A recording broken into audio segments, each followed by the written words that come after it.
श्री रवींद्र चव्हाण यांची महाराष्ट्र राज्यात नियुक्ती झाल्यापासून पालघर जिल्ह्यात राजकीय हालचाली तीव्र झाल्या आहेत। याचे विशेष कारण म्हणजे श्री रवींद्र चव्हाण यापूर्वी पालघर जिल्ह्यातील पालकमंत्री राहिले आहेत आणि पालघरचे पालकमंत्री म्हणून यांचा कार्यकाल विशेष राहिला आहे।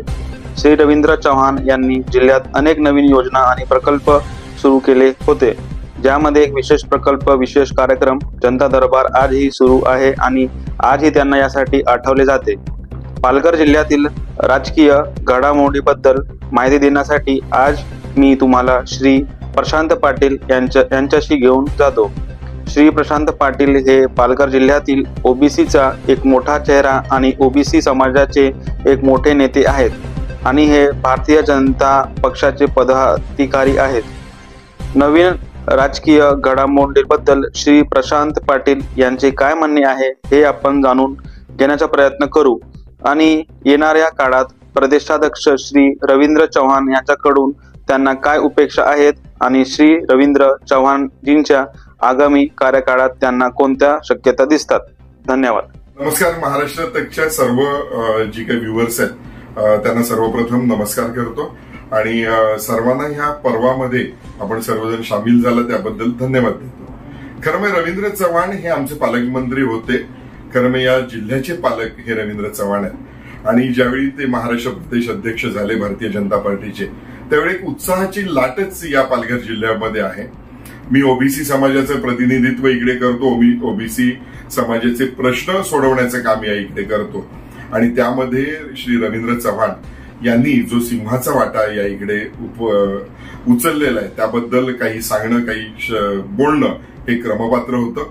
खरं म्हणजे पालघर जिल्हा हा आदिवासी बहुल जिल्हा असला तरी ओबीसी समाजाचा विविध घटक म्हणजे जवळपास 76 विविध जाती आणि प्रजाती आपल्या या पूर्ण जिल्ह्यामध्ये आहेत, उपजाती आहेत आपल्याकडे आणि त्यामध्ये एखादं आपल्या विद्यार्थ्यांसाठी एक चांगलं संकुल असावं, एक या इथे जी काही शिकायला जी लोक येतात, मुलं येतात, तर त्यांच्यासाठी एक संकुल असावं याची आमची बऱ्याच वर्षापासूनची मागणी होती, जी मागणी त्याच्यानंतर पूर्ण झाली।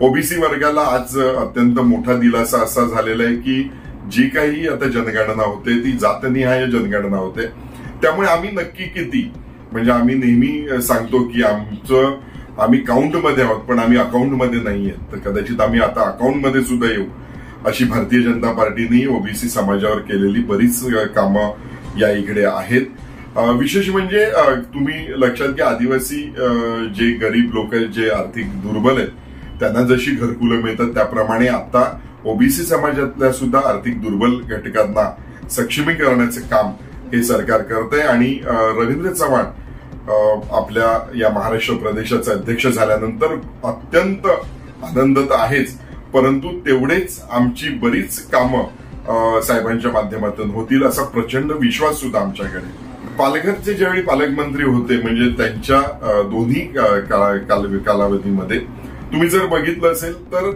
जो काही पालकमंत्र्यांचा जो काही या इकडचा स्थानिक निधी होतो तो पूर्णपणे हा वापरला गेला। अत्यंत चांगले इन्फ्रास्ट्रक्चरवर, अगदी म्हणजे पोलिसांच्या गाड्या असतील, पूर्णपणे इन्फ्रास्ट्रक्चर असेल, घरकुलांना मिळणारे अशी विविध अशा जवळपास 35 हेडमध्ये हा फंड व्यवस्थितपणे दिला गेला आणि रवींद्र चव्हाण या इकडे पालकमंत्री असल्यामुळे त्याच्यावर कंट्रोलही राहिला की ते शेवटच्या घटकापर्यंत ही कामं गेली आणि त्यामुळे रवींद्र चव्हाणांनी एक पालकमंत्री म्हणून एक जो ठसा या इकडे पालघर जिल्ह्यावर उमटलाय।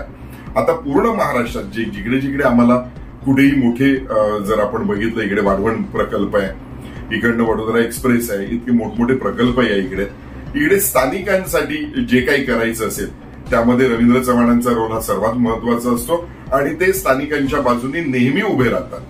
त्यामुळे अत्यंत मोठ्या आशा त्या रवींद्र चव्हाण साहेबांकडनं आहेत आणि आम्हाला माहिती आहे की ते स्वतः कार्यकर्त्यांमधून नेते झालेले आहेत, त्यामुळे त्यांना कार्यकर्त्यांचं दुःख कळतं, कार्यकर्त्यांचे प्रश्न कळतात आणि कार्यकर्ता त्यांना सतत भेटू शकतो, त्यांना कोणाची बाकीच्यांच्या अपॉइंटमेंटची गरज नसते।